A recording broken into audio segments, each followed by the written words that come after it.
Hello everyone and welcome back to UGC NET mentor guys. आज की इस video में हम एनालिसिस करने वाले हैं जो आज 25 जून को एग्जाम हुआ है फर्स्ट शिफ्ट वाला। तो गाइस फुल पेपर एनालिसिस करेंगे हम। मैं ट्राई करूंगा कि क्वेश्चंस के आंसर भी कर पाऊं, जितने क्वेश्चंस के आंसर कर पाऊंगा उतने के आज आपको आज के इस वीडियो में मिल जाएंगे। इसके अलावा जो फर्स्ट शिफ्ट होगी और सेकंड शिफ्ट होगी, इन दोनों शिफ्ट के मिला करके मैं अब आज रात को एक वीडियो और बनाऊंगा जिसमें मैं आपको कंप्लीट आंसर दे दूंगा पेपर वन और आपका जो शिफ्ट वन में हुआ और शिफ्ट टू में हुआ दोनों का मिला करके। तो मेक श्योर गाइस चैनल को सब्सक्राइब जरूर कर लें ताकि इस तरह की जो एनालिसिस वाली वीडियोस हैं वो आपसे मिस ना हो। यहाँ पर जो मैंने क्वेश्चंस डाले हैं वो मैंने स्टूडेंट्स ने कन्वे कर दिए हैं हमें कि इस तरह के क्वेश्चन पूछे गए थे, तो उनको मैंने डाल दिया है। अगर आज आपका एग्जाम था तो आप भी कमेंट करके बता सकते हैं कि और किस तरह के क्वेश्चन एग्जाम में पूछे गए थे। गाइस देखो, जो स्टूडेंट्स का कहना है वो है कि ओवरऑल जो पेपर था वो मॉडरेट से हार्ड लेवल का पूछा गया है, इजी पेपर नहीं था। या तो कुछ क्वेश्चन मॉडरेट लेवल के थे या उसके अलावा कुछ क्वेश्चन हार्ड भी थे, टफ भी थे। तो ये पेपर का ओवरऑल लेवल रहा है। गाइस देखो, स्वयं प्रभा के चैनल के ऊपर क्वेश्चन पूछा गया है और मैं आपको बार बार बोल रहा हूँ कि 5 स्टार रेटिंग का टॉपिक है, इस टॉपिक को अच्छे से पढ़ लो। मैंने कुछ दिन पहले ही एक वीडियो बनाई थी जिसमें मैंने आपको स्वयं प्रभा के 40 चैनल्स को याद करवा दिए थे, शॉर्ट ट्रिक बताई थी। मैंने कहा था कि 5 मिनट के अंदर अगर आप ध्यान देकर के याद करेंगे, टाइम दे देंगे अपना सिर्फ 5 मिनट का, तो आपको 40 के 40 चैनल एक ही बार में याद हो जाएंगे। आपको बार बार याद नहीं करना पड़ेगा और आपके नंबर पक्के हो जाएंगे। तो गाइस अभी तक आपने इस वीडियो को नहीं देखा तो देख लेना, इसका लिंक मैं डिस्क्रिप्शन बॉक्स में कमेंट बॉक्स में पिन कर दूंगा। तो स्वयं प्रभा पे बार बार क्वेश्चन बनेंगे, अपकमिंग सेशन में भी आपको इस टॉपिक के ऊपर क्वेश्चन देखने को मिल जाएंगे। डेटा इंटरप्रिटेशन का क्वेश्चन पूछा गया था, परसेंटेज एंड रेशियो के बेस पे टेबल गिवन थी और ये मॉडरेट लेवल का था। कुछ स्टूडेंट्स का कहना है कि क्वेश्चन बन गया था जबकि कुछ का कहना है कि हमारा क्वेश्चन नहीं बन पाया। गाइस देखो, कंप्लीटली डिपेंड करता है डीआई आपकी प्रिपरेशन स्ट्रेटेजी के ऊपर कि आपने कितना प्रैक्टिस कर रखा है डीआई को। इसके अलावा रीडिंग कॉम्प्रिहेंशन जो था वो मॉडरेट लेवल का था। इसके अलावा नंबर सीरीज पे क्वेश्चन पूछा गया था जिसमें आपको इनकरेक्ट नंबर बताना था। अब गाइस देखो, यहाँ पे जो आपके सामने सीरीज आपको दिख रही है, इस सीरीज में आपको बताना था कि नंबर कौन सा गलत है। अब अगर आप इस सीरीज को ध्यान से ऑब्जर्व करेंगे तो आपको पता चलेगा कि यहाँ पर जो नंबर है 3 से 12 पे 36 इस तरीके से बढ़ते जा रहे हैं। तो यहाँ पर जो नंबर है, जब नंबर बढ़ रहे होते हैं तो प्लस होता है तो फिर मल्टीप्लीकेशन होता है, इन दोनों के ज्यादा चांसेस होते हैं। लेकिन आपने देखा कि जो नंबर है वो ज्यादा बड़े बड़े नंबर में कन्वर्ट हो जाते हैं। इसका मतलब ये हुआ कि यहाँ पर जो नंबर है वो आपका ये जो है इसमें मल्टीप्लीकेशन की ज्यादा चांसेस हैं। तो वैसे देखो, 3 की मल्टीप्लाई 4 में करोगे तो 3 4 जा 12 हो जाएगा और 12 की मल्टीप्लाई 3 में करोगे तो 36 हो जाएगा, है ना। 3 चौके 12 बाकी 36 और 36 की मल्टीप्लाई 4 में करोगे तो 144 आ जाएगा। 144 की मल्टीप्लाई 3 में करोगे तो 400 का 4 जा 321 आ जाएगा। फिर उसके बाद हम 4 में मल्टीप्लाई करेंगे नेक्स्ट नंबर की, है ना। गाइस ये यहाँ पर 432 सही है, एक गलती से लिख दिया भाई, टाइपिंग एरर हो गया। ये 432 है तो 144 की मल्टीप्लाई 3 में करोगे तो 432 आ जाएगा। अब 432 की मल्टीप्लाई हमें 4 में करनी है, मतलब पहले 4 की मल्टीप्लाई फिर 3 की मल्टीप्लाई फिर 4 की फिर 3 की फिर 4 की मल्टीप्लाई होगी। तो 432 की मल्टीप्लाई आप 4 में करके देखोगे तो नंबर आएगा आपका, और मैं देखो कर लेता हूँ, 432 मल्टीप्लाई बाय 4। तो ये नंबर आएगा आई थिंक, तो ये मल्टीप्लाई करके आपका नंबर जो है वो निकल के आ रहा है 1728। अब आप लोग मुझे कमेंट करके बताना ये सही नंबर होगा इसकी जगह पर 1738 नहीं 1728 होगा। कमेंट करके बताना कि क्या ये ऑप्शन में गिवन था। तो आई थिंक जो करेक्ट नंबर होगा यहाँ पे हो जाएगा 1728। ठीक है, तो ये आप मुझे कमेंट करके बताना कि क्या ये ऑप्शन में गिवन था। तो इस तरीके की सीरीज आपको गिवन थी आज के एग्जाम में। नेक्स्ट क्वेश्चन था आपका एआईसीटी की फुल फॉर्म पूछ ली थी और एनडब्ल्यूएसी की फुल फॉर्म के ऊपर आपका क्वेश्चन बना है। तो एआईसीटी की फुल फॉर्म क्या होती है? All India council for technical education. तो फुल फॉर्म आपको याद रख लेनी है सारी की सारी। It is a statutory body. Statutory body कौन सी होती है? जिसका खुद का एक्ट होता है। And national level apex advisory body in India responsible for the plan and coordinated development of the technical education system. India में टेक्निकल एजुकेशन सिस्टम के रिगार्डिंग इसको बनाया गया था। 1945 में इसको स्टैब्लिश किया गया था जो कि एक एडवाइजरी बॉडी थी। बाद में इसको स्टैट्यूटरी स्टेटस मिला है 1987 में। मतलब 1987 में इसको खुद का अपना एक्ट मिल गया जिसके अकॉर्डिंग इसको अब कंटिन्यू किया गया। एनडब्ल्यूएसी की फुल फॉर्म पूछी गई थी तो इसकी फुल फॉर्म क्या होती है? National assessment and accreditation council. तो ये आप लोग याद कर लीजिए, ये एक ऑटोनोमस बॉडी है in India established by university grant commission to assess the accredit higher education institution, not evaluates the quality of these institution according, है ना, फलाना दिया कारण। तो गाइस देखो ये है। अब देखो यहाँ पर देखो गाइस, आपके ना एग्जाम में फुल फॉर्म पूछी जा रही है तो जितनी भी इंडिया में इंपॉर्टेंट इंस्टीट्यूशन है, हायर एजुकेशन इंस्टीट्यूशन है, उनकी फुल फॉर्म आप लोग याद कर लीजिए। जैसे यूजीसी की फुल फॉर्म आपको पता होनी चाहिए, है ना। इसके अलावा जो अदर इंपॉर्टेंट इंस्टीट्यूशन है जो कि हायर एजुकेशन में काम करते हैं, उन सभी की फुल फॉर्म आप लोग याद कर लीजिए, एग्जाम के लिए इंपॉर्टेंट पूछा जा सकता है। Simple interest and compound interest पे क्वेश्चन बना है मैथमेटिकल रीजनिंग से। स्क्वायर प्रोपोजिशन पे क्वेश्चन बना है एंड लॉजिकली इक्विवेलेंट पे क्वेश्चन पूछा गया था। तो गाइस देखो, मैं आपको बता दूं कि मैंने क्लास ली थी आप सभी के लिए, क्लास नंबर 6 थी लॉजिकल रीजनिंग। इसमें मैंने आपको तो 49 मिनट की क्लास के अंदर अंदर आप देखेंगे लॉजिकल रीजनिंग में आपका पॉलिसीज भी कवर है, इंडियन लॉजिक भी कवर है, इसका स्क्वायर प्रोपोजिशन भी कवर है। इसके अलावा इसके यहाँ पर मैंने आपको एक टॉपिक और है जैसे कि इसको हम लोग बोलते हैं mood and figure, mood and figure, वो भी मैंने कवर करवा रखा है। तो एक छोटी सी क्लास में 50 मिनट की क्लास के अंदर आप देखेंगे 4 टॉपिक आपके कवर हो जाएंगे एक सिंगल क्लास से। तो अगर क्वेश्चन बनेगा तो आप छोड़ के नहीं आएंगे। तो ये जो रिवीजन सीरीज 2.0 है, इसकी क्लास नंबर 6 है। तो ये जो रिवीजन सीरीज 2.0 है, इस प्लेलिस्ट का लिंक मैं दे दूंगा डिस्क्रिप्शन बॉक्स, कमेंट बॉक्स में, जिनका एग्जाम अभी होना बाकी है। आप लोग इस क्लास को जरूर देख लीजिए।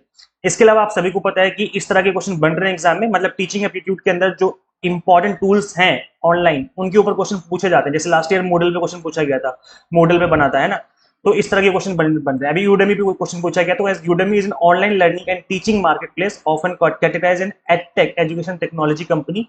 It provides a platform where individuals can create and publish online courses on various subjects and where students can enroll in and learn from those courses. Udemy offers courses in diverse fields such as business, design और फलाना ढिमाका। तो इस तरीके से जो है question आपके exam में पूछा गया था। तो ये सॉफ्टवेयर और ऑनलाइन टूल्स जो है आपको याद कर लेने हैं। मेमोरी, आईसीटी से मेमोरी यूनिट पे क्वेश्चन पूछा गया था, हाइपोथेसिस पे क्वेश्चन पूछा था, फॉलिसिस पे 2 क्वेश्चन पूछे गए गाइस। अब देखो जैसे कि मैंने आपको बताया कि 2 क्वेश्चन यहाँ से हो गए, इसके अलावा स्क्वायर पोजीशन पे क्वेश्चन था।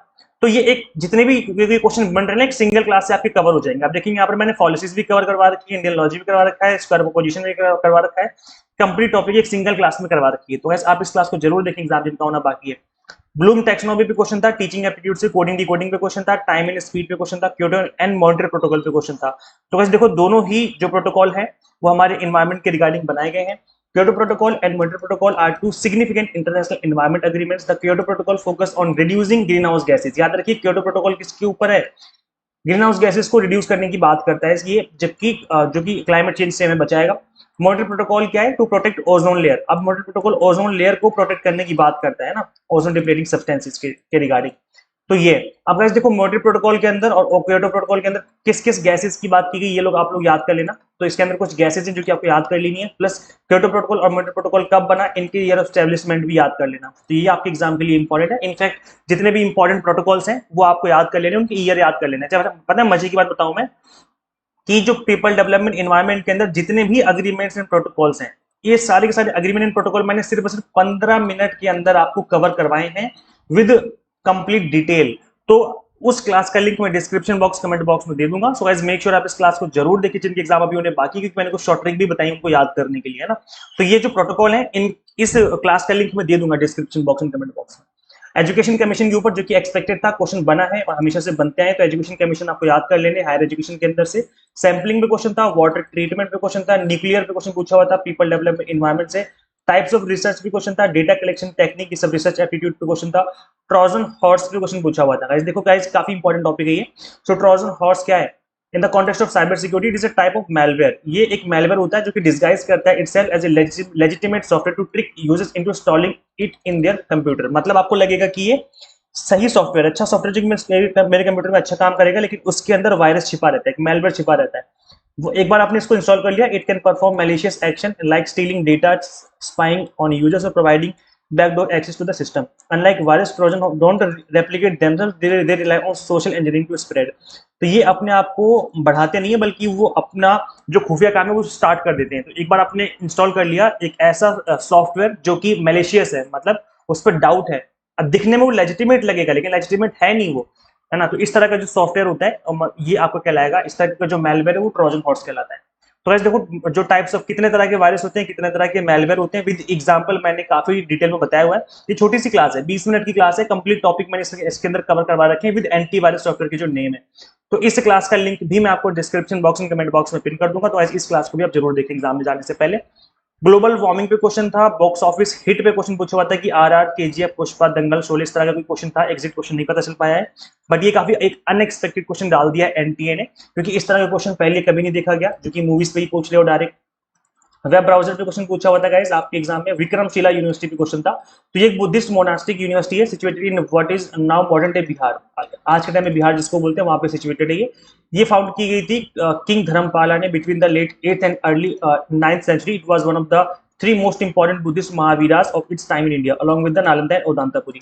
तो ये कहाँ पे सिचुएटेड है और किसने इसको फाउंड किया, ये आपको याद कर लेने कुछ फैक्ट है इंपॉर्टेंट एग्जाम के लिए। एनसीआरएफ पे क्वेश्चन पूछा हुआ था, इसकी फुल फॉर्म है national credit framework. So it aims to modernize India's higher education by promoting flexibility, skill-based learning and multidisciplinary courses. guys देखो एनसीईआरटी एक इंपॉर्टेंट टॉपिक है, इसको आप पढ़ लेना, गूगल करो, सिंपल गूगल करके आप इस टॉपिक को पढ़ सकते हो, क्योंकि यहाँ से क्वेश्चन आपको देखने को मिल सकते हैं। एक इंपॉर्टेंट टॉपिक है एग्जाम के पॉइंट ऑफ व्यू से। अब गाइस देखो पेपर वन के ऑल 10 यूनिट्स मैंने मिनिमम टाइम में कवर करवा रखे हैं, केवल 45 मिनट्स में आप पेपर वन के ऑल 10 यूनिट्स मैंने कवर करवा रखे हैं। तो गाइस इस वीडियो का लिंक भी मैं डिस्क्रिप्शन बॉक्स कमेंट बॉक्स में दे दूंगा, जिनके एग्जाम अभी होने बाकी हैं आप इस क्लास को फॉलो कर सकते हैं, इससे आपका पेपर अच्छा जाएगा। ओवरऑल जो पेपर था वो मॉडरेट से टफ लेवल का था। गाइस देखो अगर आप मिनिमम टाइम में अपनी क्विक रिवीजन करना चाहते हो ऑल 10 यूनिट्स की, तो आप ऐसे में आप इंपॉर्टेंट टॉपिक सीरीज फॉलो कर सकते हो, या फिर रिवीजन सीरीज 2.0 फॉलो कर सकते हो। रिवीजन सीरीज 2.0 फॉलो करेंगे तो इससे भी आपकी रिवीजन मिनिमम टाइम में ऑल 10 यूनिट्स की हो जाएगी। इसके अलावा गाइस देखो अगर आप पेपर वन कॉमर्स या मैनेजमेंट की प्रिपरेशन करना चाहते हैं, कॉमर्स मैनेजमेंट पोल साइंस की प्रिपरेशन करना चाहते हैं, एग्जाम टारगेटेड दिसंबर एग्जाम के लिए, तो ऐसे में आप 6 मंथ वाला कोर्स इनरोल कर सकते हैं, जिससे आपका कंप्लीट कंटेंट एक ही जगह पे मिल जाएगा, वो भी एग्जाम टारगेटेड। यहाँ पर इस एग्जाम को फर्स्ट अटेम्प्ट में क्रैक किया जा सकता है अगर आप एग्जाम टारगेटेड स्टडी करें। कंप्लीट कंटेंट आपको बाइलिंगुअल देखने को मिल जाता है, 100 मॉक टेस्ट मिल जाते हैं, प्रैक्टिस करने के लिए पीडीएफ नोट्स मिल जाते हैं, जिसके थ्रू आप मल्टीपल टाइम रिवीजन और प्रैक्टिस कर सकते हैं। गाइस करना कि आपको सिंपली गूगल प्ले स्टोर से एग्जाम मेंटर ऐप इंस्टॉल कर लेनी है अपने मोबाइल फोन में। अगर आप iOS यूजर है तो उसका लिंक आपको अलग से इसी वीडियो के description box and comment box में दिया हुआ है। So thank you so much for watching this video. Share जरूर करें इस वीडियो को ज्यादा से ज्यादा सभी कैंडिडेट्स के साथ, and subscribe for UGC NET update and PhD related updates. Guys मिलते हैं फिर नेक्स्ट वीडियो में। Till then keep watching UGC NET mentor. Thank you so much.